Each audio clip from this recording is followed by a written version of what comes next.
How you doing? Boy, it's nice to be down here. And had a long day on planes yesterday. For 12 hours it took me to get here from Los Angeles. Well, first of all, I'd clear up a little confusion, I think, what people are thinking about whether there is a Yes still around at the moment. And there, in fact, definitely is a Yes. We're midway through recording our next album in Los Angeles. And the band consists of Tony Kay, myself, Chris Squire, and there's two new members in the band, and Trevor Raven's still in the band, by the way. There's two new members in the band. There will be possibly two guitarists in Yes for the first time ever in its career. And we will have the album out by summer. I can't tell you who it is yet, you must understand that, but we will have the album out by summertime. And looking forward to touring later in the year.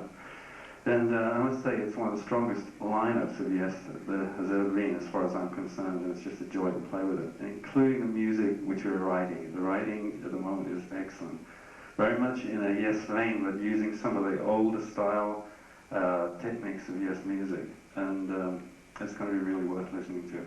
Because we haven't spent a lot of time putting the music down. It takes us a long time to make records. And we have a reputation for doing that, but this time we hope to get it done by July. We've done a lot of groundwork on it. So look forward to that.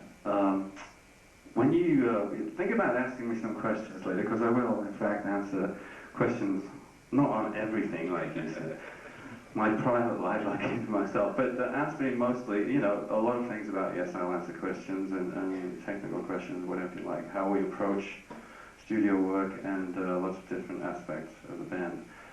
Another thing that I'd like you to ask me about is one of the things I concentrate on in these clinics is how to play with other musicians, which I think a lot of kids miss out on, how to listen to other musicians, how to play with them, and generally how much of a live feel we like to get on record, and that's what Yes does most of the time. So I'll play for a while and get myself warmed up here and talk to you afterwards. Thank you.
Thanks very much. I needed that all day. The frustrations of yesterday of being on planes for so long. Whew. I enjoyed that. That's so good. This is the hard part where you have to go and talk. The first thing I usually pick up the subject is, as I was saying before, the actual purpose of being a drummer. You should never forget, yeah, great, thanks, the role the drummer should play in a band, which first and foremost is keeping perfect time, well, not perfect time as much as just keeping time for the band and the musicians involved. It is the role which everybody should be playing, and all of the flash technical stuff can be over and above that kind of thing. And it's very important that when I see a lot of young kids in here, that's great, because them guys getting initially the study of playing with metronome and getting good time signatures is the most important thing about drumming that they could possibly be learning at such an early age. I have a 6-year-old who does piano lessons. He has piano lessons and keyboard lessons, and I stress this all the time. And after a year of lessons, he's really starting to pick up good meter and being able to play a role as such keeping good time to himself. And as I say, that's the first thing I usually pick up on for people to always remember when you're playing with a band. Another thing I always stress is the importance of playing with other musicians in the band and listening to what everybody is playing around you and not getting lost in your own world, and playing the drums with the music that's going on, as well as kind of doing your own thing, as it were. And it's very important, the relationship I have with Chris Squire, the bass player in Yes. I've been playing with him for 18 years. And we have got to such a degree now where we'll pretty much know how we're approaching each individual piece of music. And I can understand how we're going to play a certain piece. Because within the complexity of a lot of Yes music on stage, a lot of people, think that every note is worked out within the Yes framework. In actual fact, in amongst that complexity of music, there is a lot of spontaneity that comes from different instruments. And a lot of the different things that I'm able to do within the framework of Yes is be able to play with the individual instruments as well as play the role in the band, which makes it a perfect band for a man such as myself, the kind of style I play with. A lot of people judge me as being a very melodic type drummer. That's because from the age of 6, I think, I played piano and had a lot of melodic sense in my early years.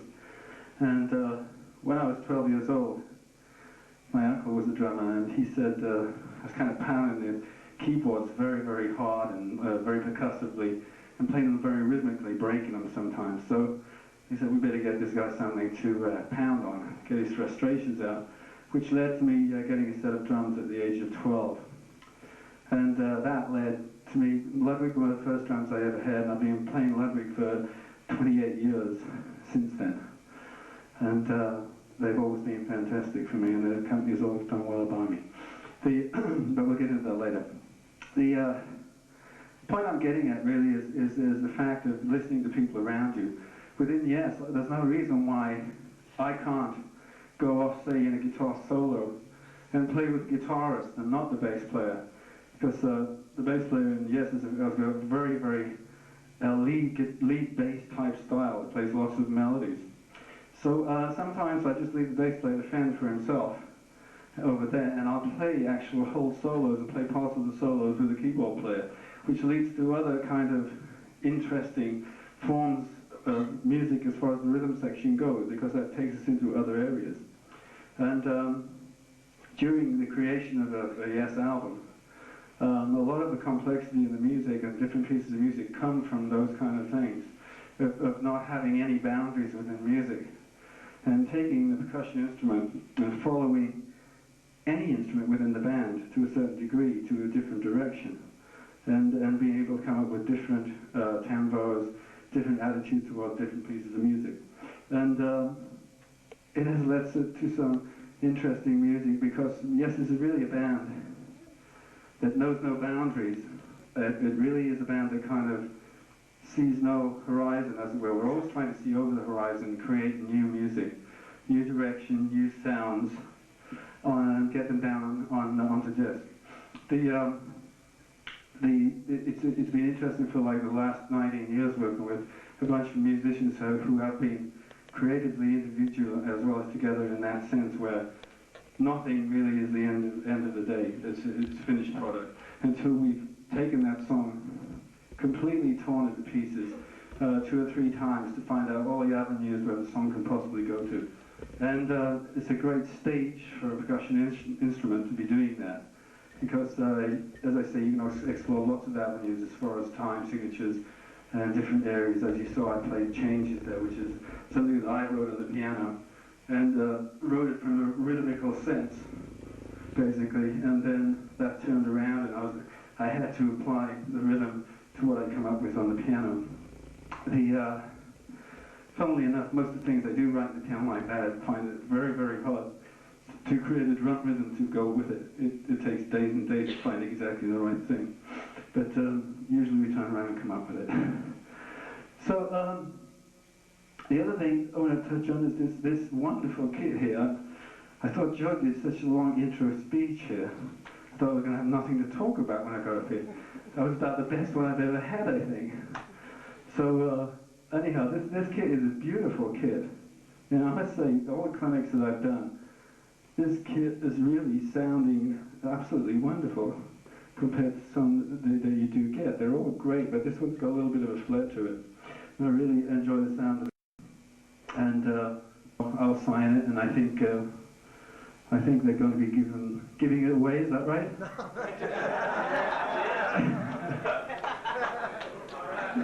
I don't know. There's a price tag here with Happy Christmas on it. But there's about 4 numbers underneath, so maybe knock that down to 3 numbers. I didn't really get much beer, Dave. Yeah, right. Anyhow, I play basically the same kit. I don't use the power toms in my setup, but I play a 22-inch bass drum. I believe a lot of guys in heavy metal bands and what have you use bigger bass drums, but I sincerely feel that the bigger you get, the smaller the sounders get. You can get everything you want from a 22-inch bass drum, and I've used one a long time in lots of big arenas, and believe you me, they really do the trick, especially Ludwig's. They've got, Ludwig have a great reputation for the snare drums and the bass drums. However, I do believe that if they're painted white inside, they are louder. Did you know that?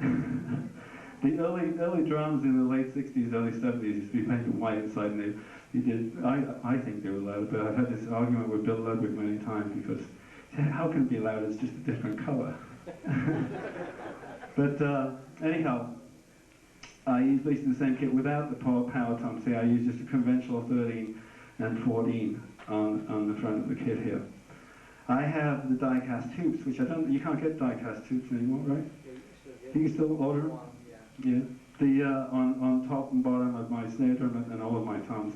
And I find that when you're playing on stage, they don't, if you do have a loose lug or what have you, they don't loosen up so much. They really keep the drums taut, and they don't go out of tune as much. The drums themselves, as I said, I've been playing since I was 12 years old, and I've never had any problems with the fittings. And I've done 28 tours of America with Ludwig drums, and as I say, no problems at all. Everything stood up to the pounding they get on the road.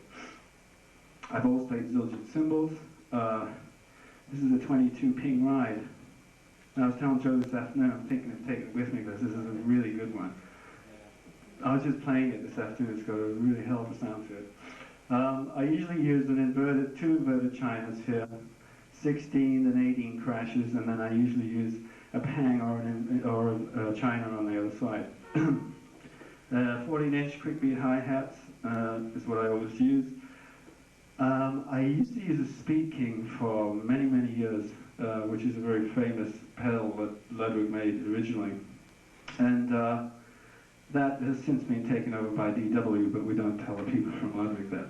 I use a double double bass drum pedal on a single bass drum, which they are excellent, and I don't believe they can be beaten nowadays.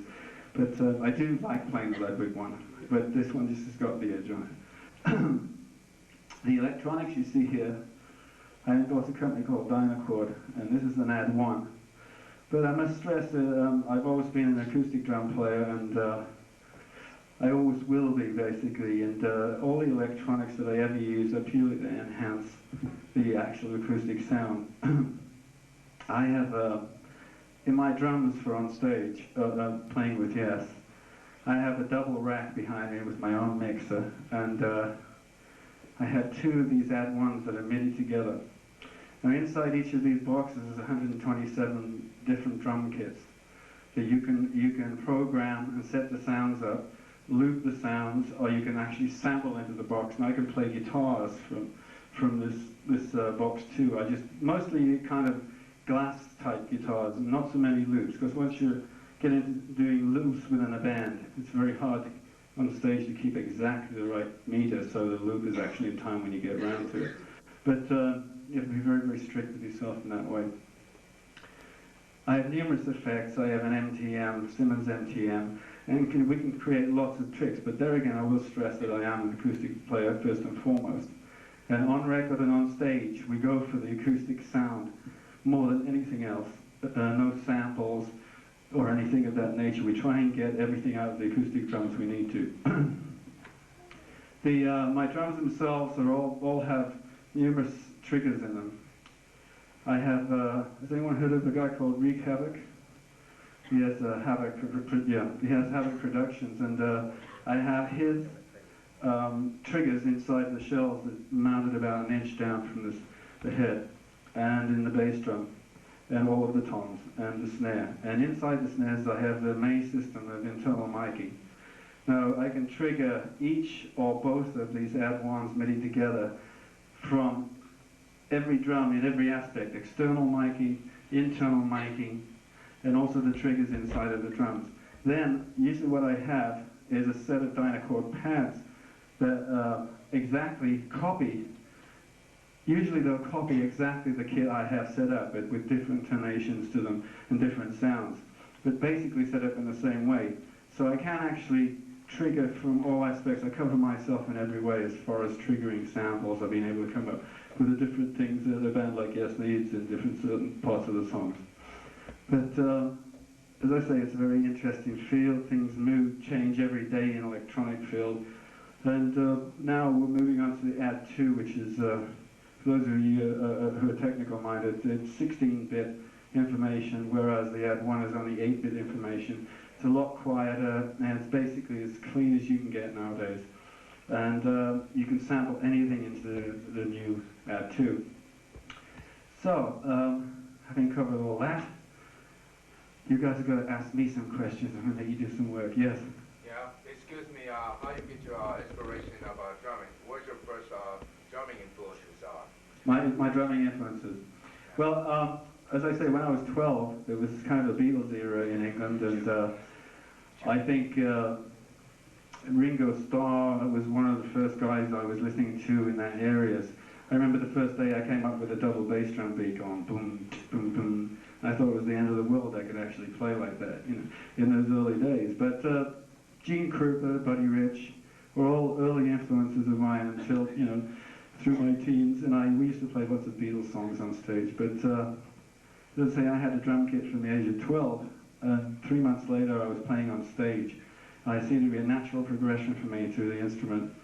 And I was playing 7 days a week at the age of like 12 years and 3 months, and I was going to school. It was great schooling for me in the instrument. It was actually playing live and working with musicians. So most of my groundwork was done more or less teaching myself how to cope with musicians in the band. Anyone else? Yes? What is your approach to art time?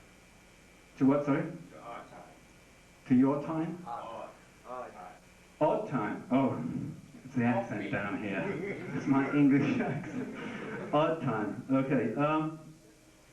I believe that a lot of the different things we do in Yes, we create a lot of things such as changes, which is 7 and 9 all of the time. And I'm just interested in playing odd time signatures, and sometimes I love doing odd time signatures and even drum breaks in odd time signatures against the straight 4 time.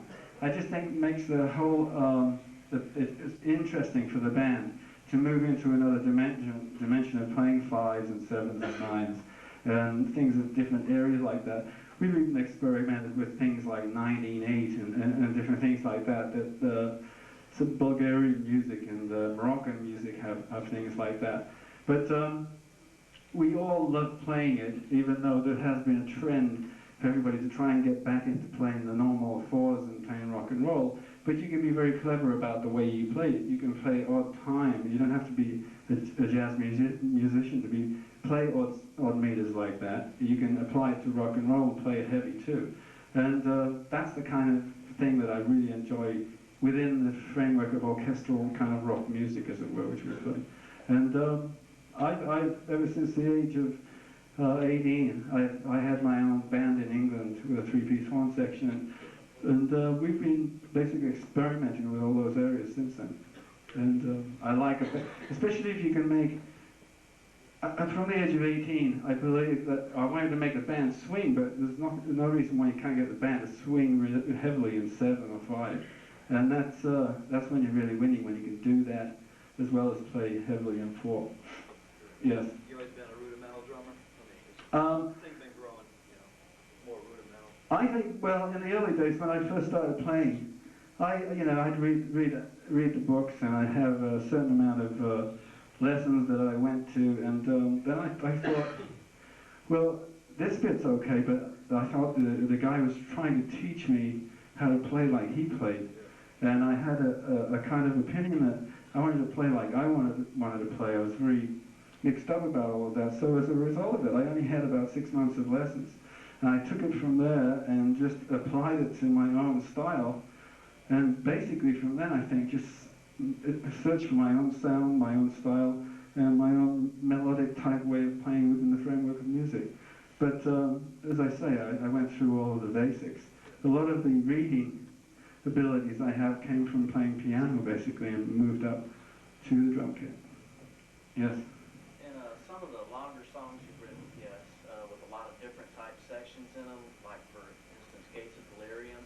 Yes. Were those arranged from pieces of songs that y'all had written and just put together, or was any of those written out? Can everybody hear the questions back there? Can you hear that? Yeah, okay.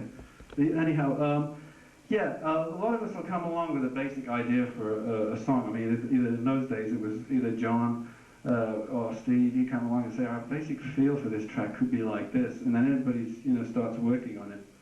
And by the way, Gates of Delirium is one of my more favorite Yes numbers to play, especially on stage, when the band really kick in and play Gates of Delirium, which we haven't played for a good 8 years now. And I personally would like to do it on the next tour, because I like playing some of the more obscure stuff in amongst the Yes framework.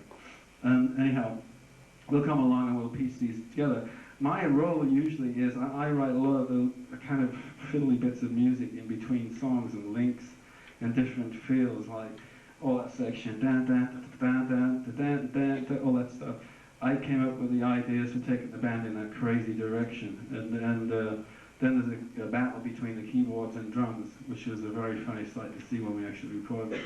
Because Patrick Moraz and myself were in the studio, and we decided to have a battle on record over the top of the backing, and they were playing it, and he had his keyboards over there, and I had the drums over here.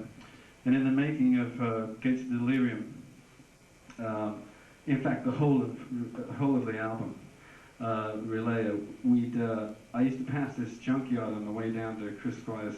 He had a studio in his basement. That's where we made most of the album. And every morning, John Anderson and myself were going and we'd be banging wheel rims and old car springs and all of these different pieces of odd metal that just made really different kind of sounds. So we built this whole framework in the studio of parts of cars. And in fact, that's what you hear me in some is playing all of these things. And in the end, I pushed the whole thing over in the studio and it kind of knocked the keyboards flying. We just destroyed the whole place. And that's what you hear at the end of the battle within the record. It's a really funny period of time. Destroyed Chris's studio completely. Anyhow, yes? Being from Europe, are you familiar, or have you ever heard of drum corps? I know that a lot of the Yes stuff, especially changes, Right. has been used in arranging for drum solos and things like that. Right. That I've heard. It's pretty nice. Yeah, you know, drum corps, like you have here in America, there isn't that much of those kind of things over in Europe, unfortunately, because I think it's a great thing for kids to get into the marching thing at school, and I personally love it. And I wish there was a lot more of it, but I have heard bands play different Yes music. In fact, I think it was last year I went to see the Lakers, and the band that plays behind the Lakers, they were playing a great version of Roundabout with a low-end kind of trombone playing the bass part, and it was so fast, it was really tight. I was with Chris and Trevor, we all sat there, we couldn't believe it. It was a great arrangement.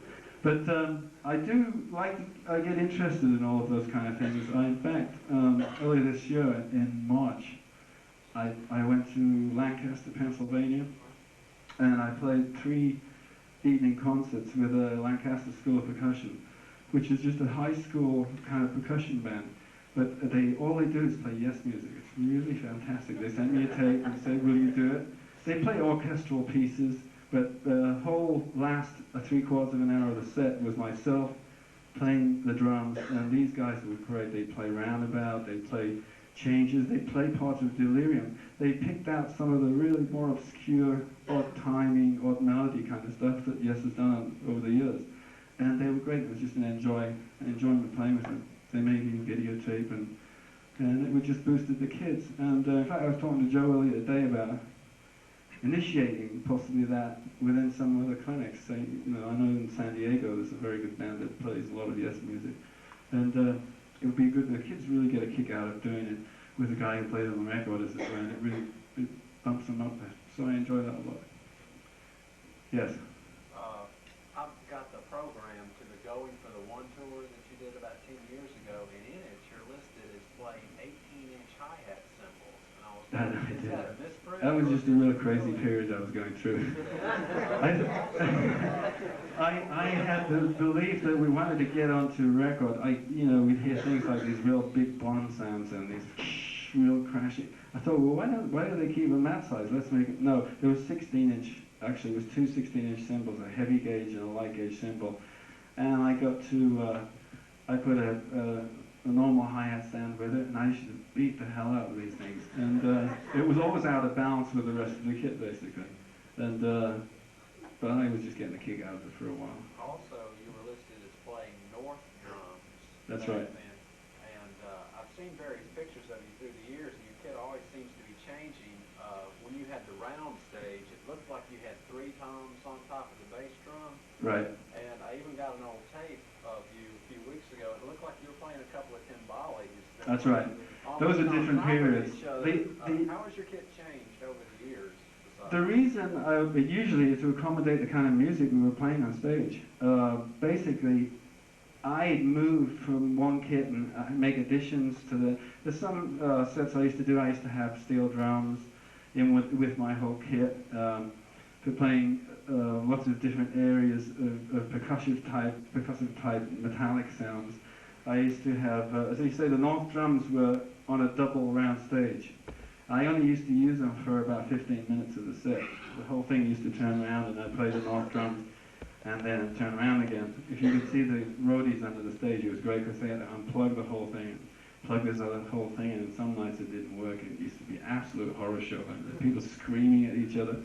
But North drums were okay for the, they passed very quickly, and just really different sounding things. We used to mic them in the end, and on the top too, and send both sounds down to the ward. But the additions to the kit usually have been to accommodate the music and the different parts of the music that I had to play. Say for instance, turn of the century. We used to have, that was all timpani and cymbals, and we used to have that set up in a different part of the stage. And we used to make it theatrical like that, because you'd move from one instrument to another instead of the basic kit sound all over the set. But that's the coloring sound we like to create, not on record, as on record, on stage as well. Yes, has been a great believer in whatever we did in the studio, we always could do it again on stage. We never try to fabricate anything. Will you be playing Heart of the Sunrise again? Sorry? Will you be playing Heart of the Sunrise again? Yes, Heart of the Sunrise is actually one of my other favourite songs to play, especially live on stage. It's a very dynamic, very live, very powerful, hard-hitting number with lots of shade, lights and colour, and the whole piano section, the build-up, and then the fiery band again. And I enjoyed it immensely. In fact, on the last tour that Yes did, I think it was one of the best numbers we played on stage. The new band actually plays it better than the old band. They play it heavier, and it makes it more dynamic, in my eyes anyway. Yes? Yeah, I want to ask a question. I know I'm into postmodern music though, but what's the difference between the postmodern, like the punky, like new wave stuff, punky new wave stuff? What's the difference between the punky like beat and the heavy metal like drum beat? The difference between a punky... A punk like beat. So a punk, new wave, rock, right. beat. And related with that type of stuff? So. Oh, absolutely, yes. In fact, yeah, I just do a lot of new wave type stuff at home. I always like to listen to a wide variety of music and pick from that and get inspiration for where I feel it could come from. I think a lot of the punk style drumming of the earlier days. Of the late, around the late 70s and early 80s, the early parts of this decade? Yes, I know. That was more, to me, not as controlled as some of the heavy metal type drummers that are around today. They've developed a heavy style, but they've done it with more of a finesse to it, and they can control it better. Even, you're picking on certain bands. I think Tommy Lee probably is a good example of where you could take heavy metal type drumming. And yeah, I have listened to it all, but I do prefer somebody who plays with a little bit of style and light and shade as opposed to just flat out from the beginning to the end of the number. Yeah, I saw like Stuart Copeland of the rock band called The Police, right? Right. And you know him? But yes, I know him. He's a very tasty player. He plays some great music. In fact, he doesn't live far from me in England. I meet him at different places. He's a nice guy. He's really nice. Yes. How old were you when you got your first professional band? My first professional band? 12. But I was still, how old are you? 10. You're 10? You could be there in a couple of years. Yeah, I was playing on stage at 12 years old. And I remember it was my first gig ever. I got paid what was the equivalent of 30 shillings in England, which is like, I think it's about $2. And I played for 2.5 hours. And I sprained my wrists because I'd never played for that long in one section before. This is when I was 12 years old, and I was just really keen to be into it. We were playing things like shadows music and instrumentals, and I thoroughly enjoyed it, but sprained my wrists and I couldn't play for about 3 or 4 weeks after that. But that was my first pay packet, as it were. My mother couldn't believe I was earning money. Yes. One of the things I'm really impressed is the fact that you can keep basic beats as well as you can solo really well. Does it really get on your nerves sometimes when you see just, not naming particular names, but drummers out in say the pop music area or just, in the mainstream music area, that all they seem, interested with is getting a really good lick on the album or the song per se, or live, but they really can't get the basic beat down. They can't hold it down. Right, exactly. You see, I'm a firm believer in nobody really makes the rules as far as why you should stay perfectly in time. I wanted to touch on this. It's perfectly normal for a band to kind of like, when you get to the chorus, the band just jumps up a gear and you push the chorus, and then you can lay back. That's all part of music to me. And these guys that play with the clicks and keep perfectly in time, it tends to become very, very, it's not as human, the music, and it gets very controlled by the machine, which is, I'm a firm hater of drum machines, except for the right place.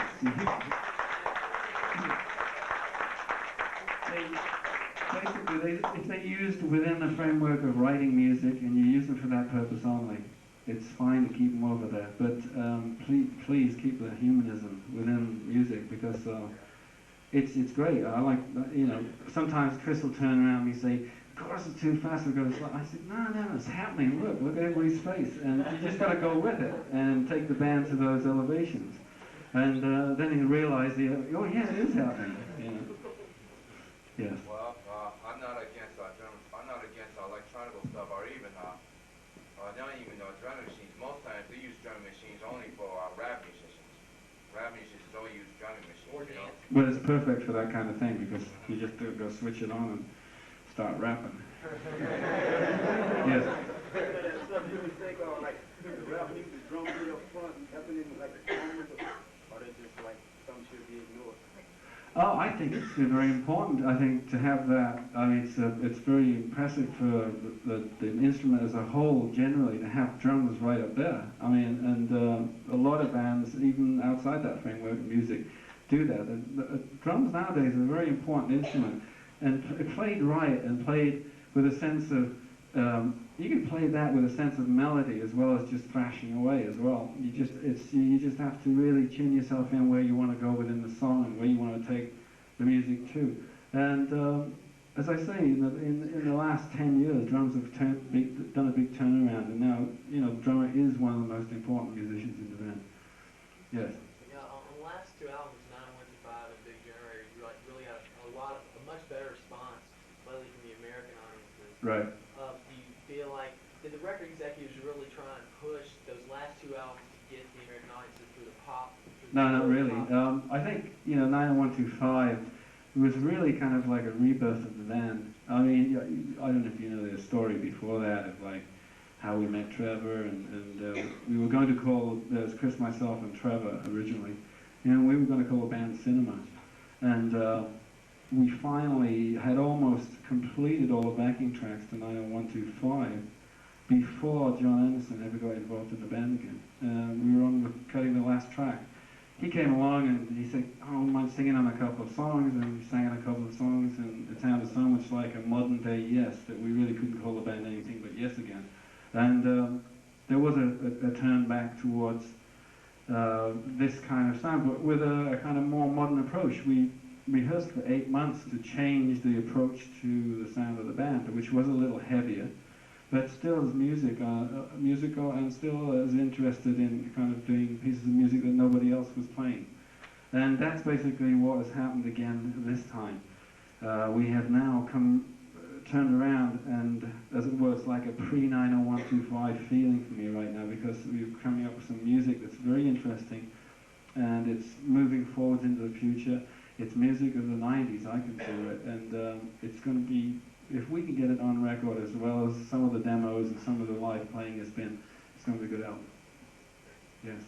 Something you were talking about earlier, you sprained your wrist. I know that you do extensive practicing and things Right. like that. How do you, I mean, I know you've been probably injured in the past and things like that, but what's the worst time that you've ever had? Worst injury I've had? I'm not going to believe it. We were making an album in Paris. You're talking maybe 25 people living in Paris, very expensive. We were using a recording studio. And any of you guys know Richard Branson, who owns Virgin Airlines, the guy that does all the crazy stuff? He flies those balloons across the ocean. Well, he's a good friend of mine anyhow. He owns Virgin Records and Virgin Airlines. He's a very wealthy friend of mine. He's a bit of a crazy guy, and I met him at 2 in the... Something you were talking about earlier, you sprained your wrist. I know that you do extensive practicing and things Right. like that. How do you, I mean, I know you've been probably injured in the past and things like that, but what's the worst time that you've ever had? Worst injury I've had? I'm not going to believe it. We were making an album in Paris. You're talking maybe 25 people living in Paris, very expensive. We were using a recording studio, and any of you guys know Richard Branson, who owns Virgin Airlines, the guy that does all the crazy stuff? He flies those balloons across the ocean. Well, he's a good friend of mine anyhow. He owns Virgin Records and Virgin Airlines. He's a very wealthy friend of mine.